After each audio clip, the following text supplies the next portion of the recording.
Today I have a secret recipe for you all. A lot of you out there are thinking about making a fortune from IPOs, but still don't know how to go about with it, right? Well, guess what? You're not alone and also on the right channel. Hi there, I'm Nikki Mirchandani, an ex-media anchor turned digital content creator. Did you know that the companies which have gone public this year have raised almost 1 lakh crore? Yes, you've got that right. 1 lakh crore. That's a massive number. I'm sure you've heard of big names like Swiggy, Ola Electric, and others. Maybe you even have subscribed to them. But here is the real question. What's the secret sauce behind picking the right IPO? Well, today we're going to help you figure that out. This video is your cheat guide to understanding how to pick the right IPOs, and I'm giving it all to you for free. Now, you may ask, why should you be interested in the process and not outcome?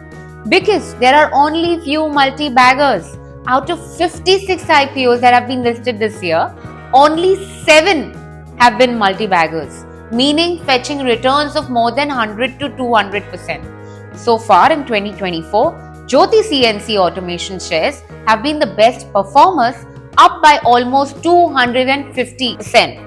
Bharti Hexacom is next by 154%, Premier Energy is up by 147%, and Bajaj Housing Finance is up by 134%. So what's really the secret recipe to understand this? Let's address this in detail.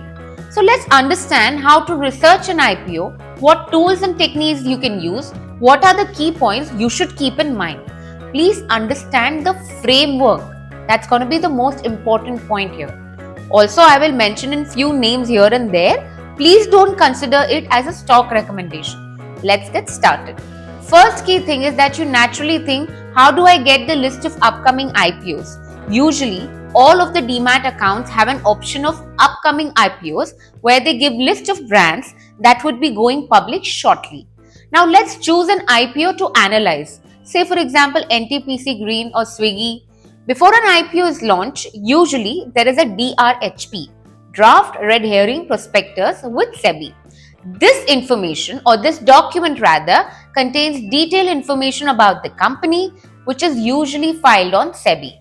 How do you search it? First you go to SEBI website, then you go to filings, then you go to public issue, then you go to draft offer document filed with SEBI. Now it's a huge document of 400 to 500 pages, but I'll give you a little hack, and that too this time around for free. But before this, please subscribe to the channel so I could keep making these explainer videos for you. Now let's get started. Once you have the detailed document, you won't be able to go through it all. It's 500 pages, right? But few sections that are super important and will give you all the information that you need. You go to table of contents where you have about the company, about the industry, management, key risk, key strength, financial information, and peer group comparison. These things would more or less help you understand about the IPO and the company better. But hey, let me give you a bit more expertise here. I've been in IPO analysis game for years, even setting up the IPO division for a news channel. Let's today focus on empowering you guys. Now let's get started with the basic first. The first critical point is market sentiment. That's mood check. When a good market is going on, a lot of companies come with IPOs. And when the markets aren't really performing, even the best ones are called back and the prospectus are refiled with revised size, revised price band, whatever the banker might deem fit at that point. Second, is it really worth the hype? If the hype around the company is too high, it's usually a sign that the IPO might not be able to perform that well. I remember the buzz around Zomato a couple of years ago. They had all that pre-IPO glamour, but when it listed, the stock didn't do well for a couple of years. Lessons learned. Don't fall for the hype. It's only now that after 3 years, Zomato has again started performing well in sync with the story narrative. Now, third point is, why is the company raising funds? Is it for OFS, giving an exit to the early investor, or is it for paying their debts? Both of these objectives typically don't impress me, but doesn't really necessarily mean it's bad. It would be encouraging to see if the company is raising more money for expansion, and that should provide value add to the investors, isn't it? Understanding the business model. Basically, how is the money being made? If the business model is not clear to you, or you have no idea where the money will come from, avoid that IPO. There is a famous quote from Warren Buffett. You should invest in business that even a fool can run, because someday a fool will run. That's how easy the business model should be. Fifth, after you've understood the basics, you should now set your eyes on USP, unique selling point. Essentially, what's so unique about this one?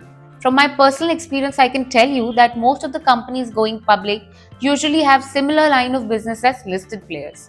They don't have really much to offer apart from discounted valuation, that too if at all. These are few companies which have floated IPOs for businesses, which are one of its kind you would find in a lifetime maybe. But if you understand main distinguisher, you have cracked it for yourself. For some company, it could be brand recall. For some, it could be cost measure. For some, it could be quality management. It just depends. For some, it might just be financials and so on and so forth. For example, Swiggy's moat is its brand recall and wide network. Most important point would be IPO price. It's crucial to know whether the IPO is fairly priced. Many IPOs are launched at inflated valuation, which can lead to poor returns in the long term. You can check the company's PE ratio and compare it to industry standards. If the company's PE ratio is significantly higher than that of industries, it might be overvalued. If the PE ratio is in line with the industry, the company is showing growth potential. It just could be a good buy. Different analysts would tell you different evaluation metrics, but this one, that's the PE ratio, is widely used. Identifying red flags is very important, not just for people but also for your DRHPs. Now, red flags are signs that something might be wrong with the company.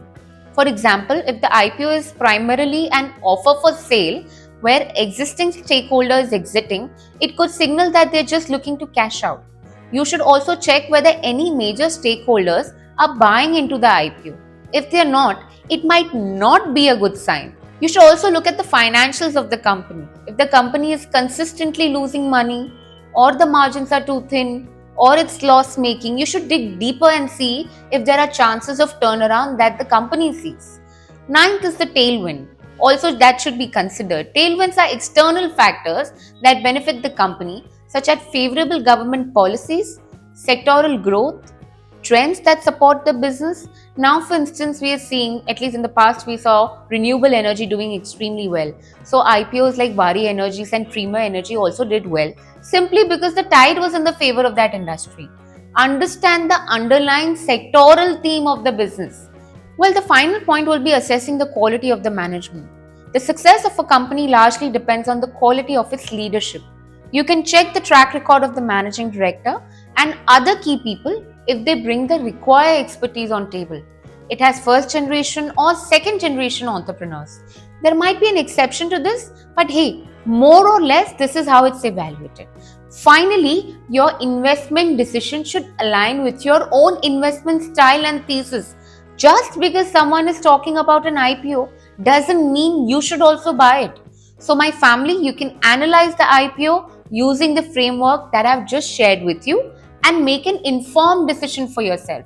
I hope you've enjoyed this video. If you did, don't forget to hit the like button, subscribe, and I'll see you soon.